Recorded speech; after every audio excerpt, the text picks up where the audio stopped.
I'd like to call the Tuesday, August 18, 2020 Papillion City Council meeting to order. Ms. Brown, would you please take the roll? Sunday, Mumgard, Gaines, Glover, Jaworski, Klug, Stube, Ingberg. Would you please join me in the Pledge of Allegiance?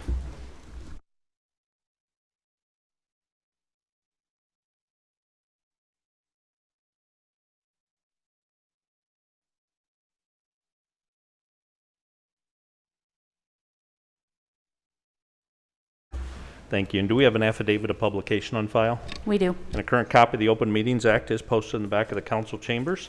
Ms. Powers, Administrator's Report, please. Thank you. There will be a fire department house burn training tomorrow morning at 4:30 West Lincoln Street. In preparation, the fire department has been doing ventilation and search and rescue trainings for the past week. The Papillion Landing and Field House will both be open from 8 to 5 on Labor Day, September 7th. City Hall and the city departments will be closed, however. The alley behind the 100 block of East Washington Street is going to be torn out and replaced by the city street repair contractor. The targeted date to begin the work is the week of August 31st, and it will take up to 3 weeks to complete that work. The repairs are being completed in 2 phases, starting with the north half of the alley and then finishing with the south half, and the businesses in the area are being notified. And then just a reminder, there will be development update meetings on August 24th with council and park and recreation master plan focus groups on August 26th and 27th, and that will all be at the landing. And then finally, you'll also be seeing requests for a meeting to discuss missing middle and affordable housing concepts. Thank you. Thank you. Do we have a motion to approve the consent agenda? Motion by Councilman Gaines. Second by Councilman Glover. Do we have any proponents? Opponents? Council discussion. Please vote.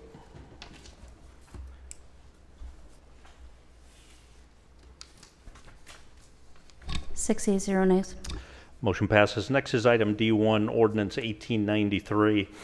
Before I read the introduction of it, the applicant has actually requested that the item be withdrawn from tonight's agenda. They've got some changes they want to do to the application, and they'd like to make those before it's formally introduced. So I think the best way to handle it, and unless Mr. Thielen disagrees, is to request a motion to postpone indefinitely until requested by the applicant. Would that be appropriate? So is there a motion to postpone indefinitely? By Councilman Ingberg, second by Councilman Klug. Any discussion? Please vote.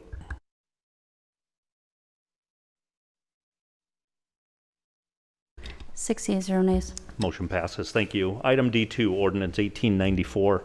An ordinance to approve a change of zone from R4 multifamily residential to R4 PUD2 multifamily residential with a specific planned unit development overlay for the property legally described as lots 48 to 57, lots 62 to 69, lots 74 to 89, and lots 122 to 125 Ashbury Hills, a subdivision generally located northwest of 120th Street and Schramm Road. The applicant is Ashbury Hills Development, LLC. Is there a council member that will introduce? Councilman Ingberg? I can't see mouths move. Thank you. Item D3, Ordinance 1895, an ordinance to approve a change of zone from R2 single-family residential medium density to R4 multifamily residential for the property legally described as a replating the lots 142 to 150 and lots 174 to 203 Sumter Crossing, a subdivision generally located on the southeast corner of South 114th Street and Schramm Road. The applicant is Boyer Young Development Company. Is there a council member to introduce? Introduced by Councilwoman Klug. Thank you. Item E1, Ordinance 1889, an ordinance to amend the fiscal year 2019-2020 budget. This is a public hearing. Do we have any proponents? Do we have any opponents? Close the public hearing.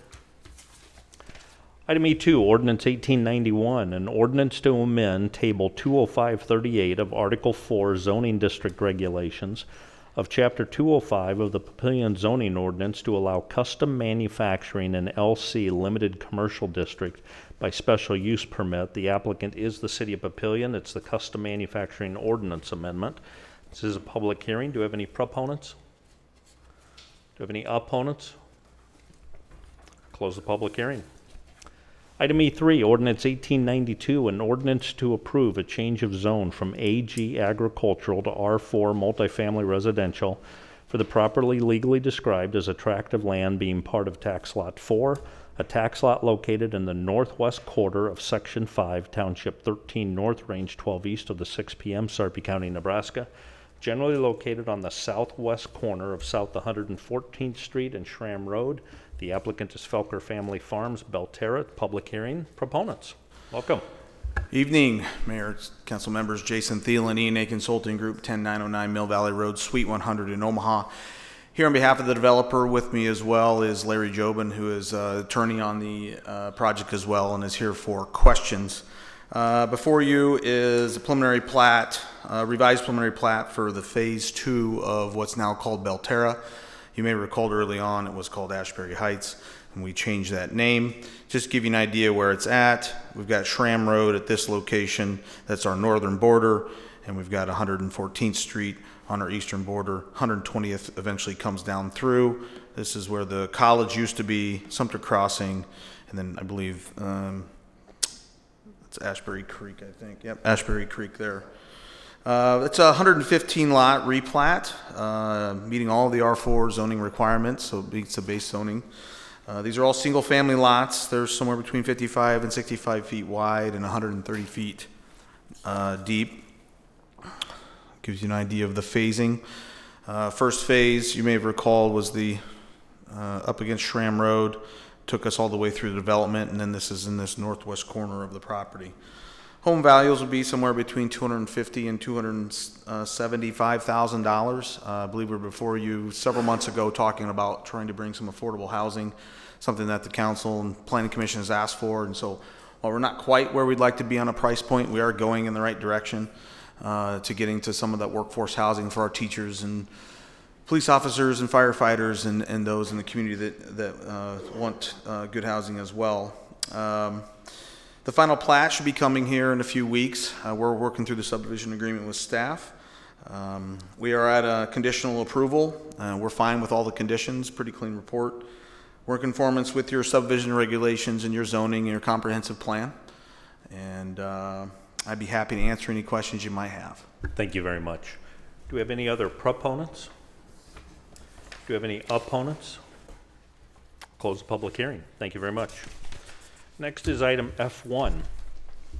Resolution R20-0109, a request for approval of a special use permit to authorize the construction of a principal structure within the downtown overlay district pursuant to section 205-118A1 and parking facility pursuant to 205-118A6 to add an additional dwelling unit with a garage and associated parking to expand the multifamily residential use established on the property legally described as the north 2/3 of Lot 7 and all of Lot 8, Block 12, Papillion, generally located at 243 North Jefferson. The applicant is Mark Jaksic, 243 North Jefferson. This was continued from the August 4th, 2020 City Council meeting, and the applicant is out of town for family reasons and has requested again that the council table this, but not to a date specific, just indefinitely. So I don't know if that's the wish of the council, but that is the request of the applicant. Mr. Mumgarden, can you turn your mic on, please? Thank you. I'll make a motion to table this indefinitely. Motion to table? Second by Councilman Stube. Any council discussion? Please vote.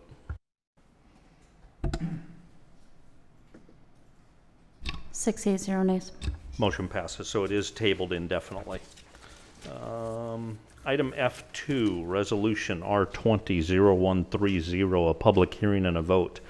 A resolution to approve a revised preliminary plat for the property legally described as a tract of land being part of Tax Lot 4, a tax lot located in part of the northwest quarter of Section 5, Township 13 North, Range 12 east of the 6 p.m., generally located on the southwest corner of South 114th Street and Schramm Road. The applicant is Felker Family Farms. Public hearing, proponents, and we'll carry the previous comments over too. Yep. This is Jason Thielen, E&A Consulting Group, 10909 Mill Valley Road, Suite 100, here on behalf of the applicant. Happy to answer any questions. Thank you. Any other proponents? Any opponents?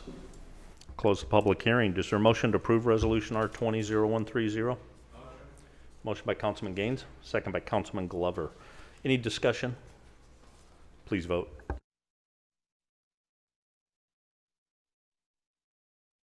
Six yeas, 0 nays. Motion passes. Next is item F3, Resolution R20-0140. A resolution to approve the First Amendment to the I-80 Logistics Hub Subdivision Agreement.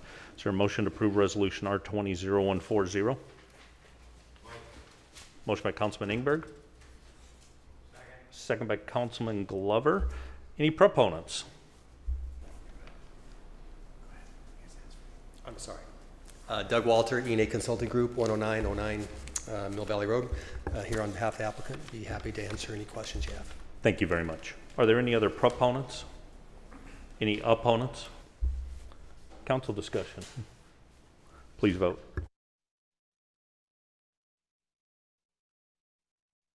Six yeas, 0 nays. Motion passes. Thank you.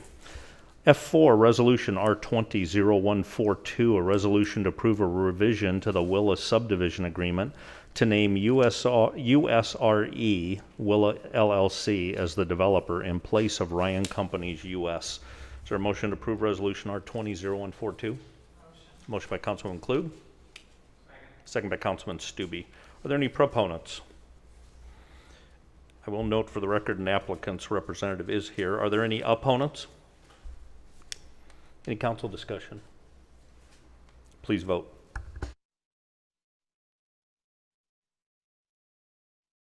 Six yeas, 0 nays. Motion passes. Item F5, Resolution R20-0143. A resolution to approve a revision to the Willa Planned Unit Development Agreement to name USRE Willa LLC as the developer in place of Ryan Companies US. Is there a motion to approve Resolution R20-0143? Motion by Councilman Gaines. Second by Councilman Ingberg. Any proponents? Opponents? Council discussion. Please vote.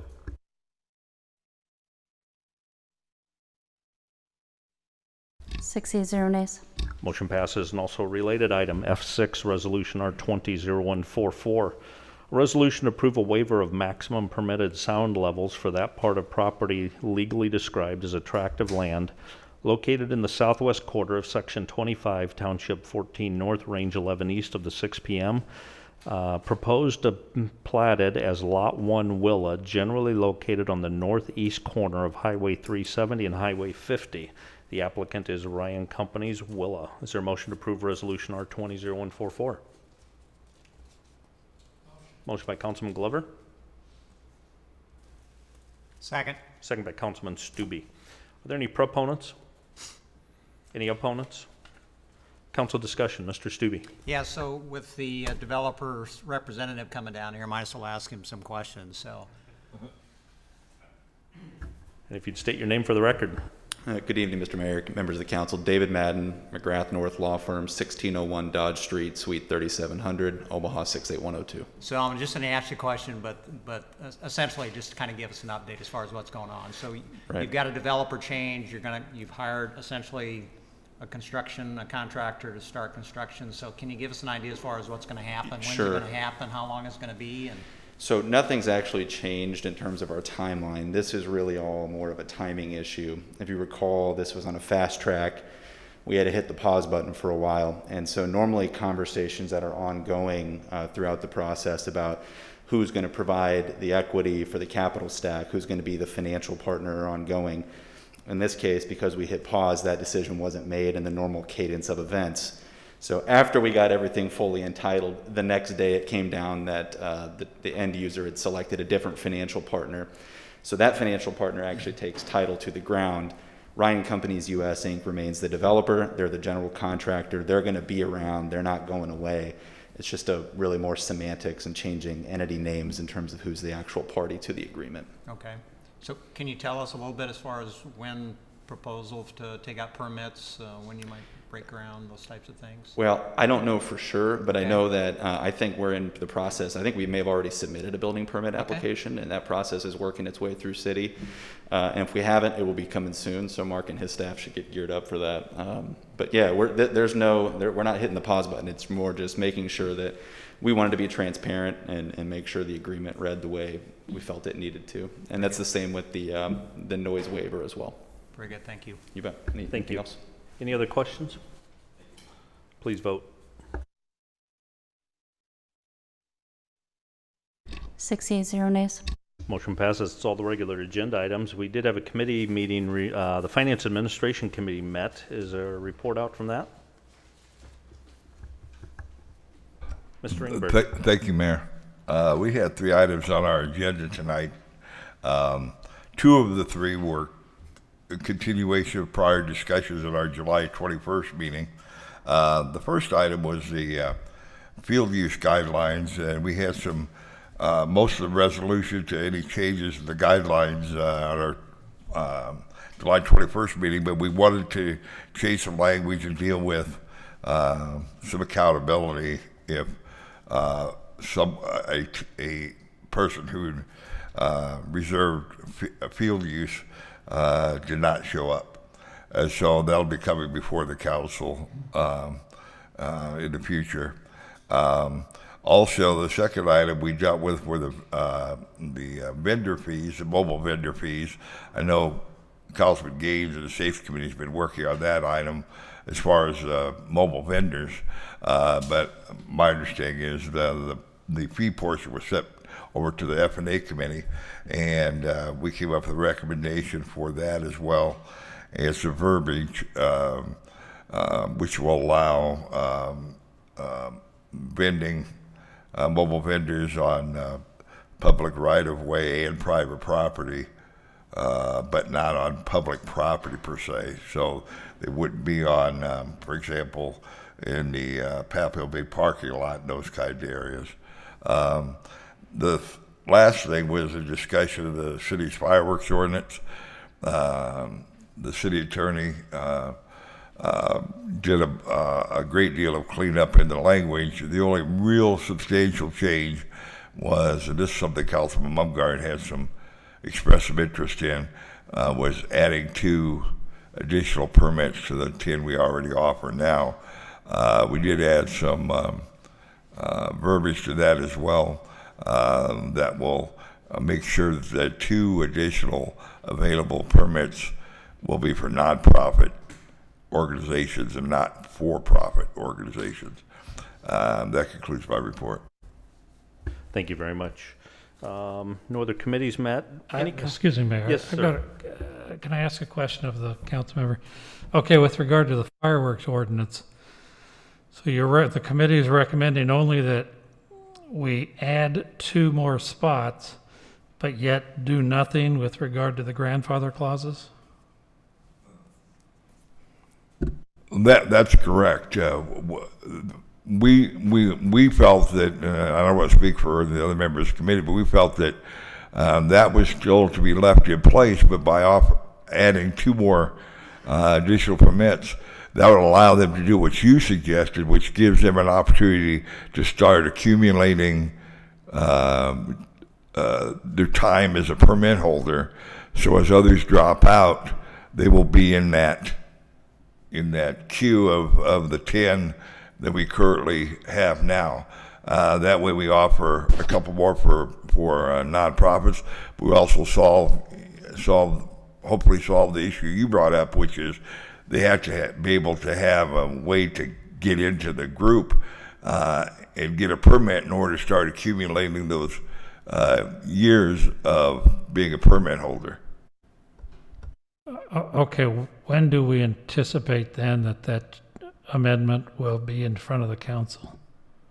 Because frankly, I'll just tell you, my initial impression is that's just kicking the can down the road, that as long as the grandfather rights are there, as we grow, a future council will have the same problem.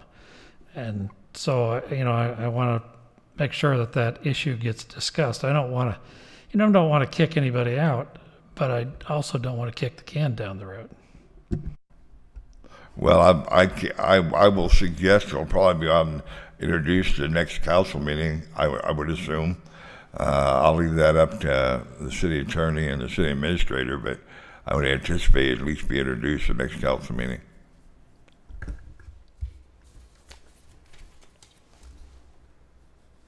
Any other discussion? Any comments from the floor? Hey, Mayor, Yes. I just had a quick question Mr. for Gaines. Ms. Powers. Can you tell me what alley you were talking about having redone in your administrator's report? Yes, the 100 block of East Washington. So back behind the downtown businesses on the east side. And just to add to that, that is the alley that was discussed in the Public Safety Committee in that condition, when there was questions about the condition of that alley, so. Any other council comments or discussion?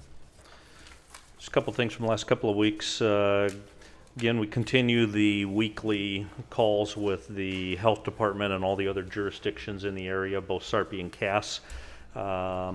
There was a lot of discussion at the last one just because Omaha passed the mask mandate of reminding again what local authority is and what would that process be.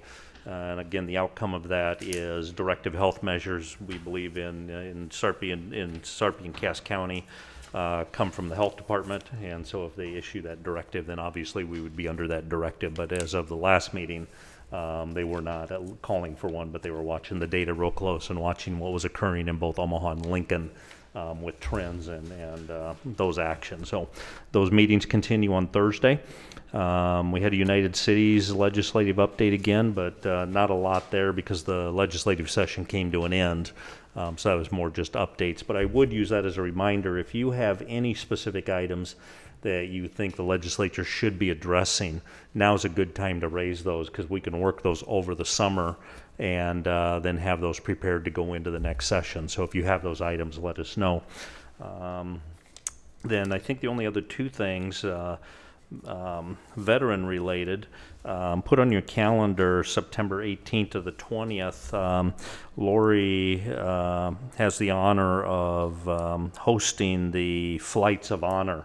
That's a new exhibit by Patriotic Productions, and if you remember them, that's Bill and Yvonne Williams who put on the honor flights. And one of the things they did is, now that the honor flights have done, they documented every one of those flights in pictures, and then they built a big exhibit around that. And Lori's going to be hosting that at the landing September 18th to 20th, so there should be a really good display, and spread the word on that. The other thing is, you're aware we've been working on potential partnership with the Vietnam Veterans Memorial Foundation, where Papillion could actually host the official Vietnam Veterans Memorial for the state of Nebraska. And we've updated previously the site that we're looking at, and I think we shared a little bit of the concept. The work that's been done is working on a formal memo of understanding that can come before you for an approval before that project gets real serious. We actually just traded what I believe is the final version of the MOU just today. The foundation is having a board meeting tomorrow. Anticipate that being approved, so probably the next council meeting that will become before you for approval. And as part of that, we'll ask for a public presentation of the event as well. But one of the big things they've done is they've started to create some committees around education, fundraising, public awareness, and that type of thing. Their goal is about $3.6 million to raise, and they want to be putting this up in the next 2 years. So it's a pretty hefty goal. And they're working statewide to raise the funds. I would encourage you, they put up a website specifically for the project. It's www.nvvmf.org. That's the Nebraska Vietnam Veteran Memorial Foundation, MVVMF. Go out there. It's a really good website. Bellevue University is a partner in the project, and they're doing a lot of the education behind it, and they're the ones that have put up the website. So talks out there who the board members are, what the vision of it is, and a lot of that. So go look at that. If you're into social media, look for them on Twitter, Instagram, and Facebook. Those just went up in the last week to try to raise awareness as well. But I think one of the big things on the honorary fundraising committee, they reached out to a number of folks, but they included Chuck Hagel, Hal Dobb, and Bob Carey. And at least Hal Dobb and Bob Carey agreed to participate, and we had a call just a couple of days ago, and they were on the call, and they were already talking about some joint calls they could make on the fundraising. In fact, I think they joked a little bit, if they make a call, it might be the first time Hal Dobb and Bob Carey have ever agreed to partner on something. So they've got some good banter about it, but hopefully that'll kickstart the fundraising. And then We're going to do, Brian Mastery of Channel 6 actually reached out and wanted to do an interview of it on site, so we're going to be doing that tomorrow. So watch Channel 6 for a story. So the momentum is really picking up, which is why it's critically important to get an MOU in front of you in case we're going the wrong direction, but I don't think we are. So thank you for all of the support on that. I think that's all the regular agenda items. As a reminder, we do have another meeting tonight at 8 o'clock as part of the budget process, and that was published at 8, so we do need to hang around and wait until 8 o'clock. Do we have a motion to adjourn? Real quick, Mayor. Yes, sir. Mr. Gaines. I received a couple phone calls over the last couple days about mask mandates. So I don't know if you want to explain what process there would be if we were to do one, because I kind of deferred and said, well, that would come from the health department, the mayor recommendation. So That is correct. And I think this is unified of all of the cities in Sarpy and Cass. Well, when I say Cass, I mean Plattsmouth. That we all believe that the health department is the one. The governor can issue a directive health measure and mandate it. Nobody believes that'll happen. There is a difference between how Omaha, Lincoln, and the others operate, because in Nebraska, Omaha and Lincoln are different classes of cities, and they're under different parts of law, so their authority is different. So what you see Omaha and Lincoln doing does not necessarily translate down to what a first-class city can do, like Papillion. So our current understanding and direction is if there is to be a mandate, that will be a directive health measure of Sarpy Cass Health Department, Sarah Schramm, the executive director. And she's watching a lot of things to determine if that would be issued or not. The indication last week was it was not pending immediately, but she was watching the data very, very, very closely. Especially Lincoln has been in effect about 2 weeks, and she said it'd take about 2 weeks to see what the effect is. Of course, school is going back. So I would say this week and next week's data is probably going to be critical on what happens. So, you're welcome. Do we have a motion to adjourn? Motion by Councilman Glover. Second by Councilman Gaines. Please vote. 6 yeas, 0 nays. We are adjourned. Even though adjourned, I will say that within City Hall, though, for employees, we did mandate it. Yeah. And we're enforcing it at the landing pretty heavily as well.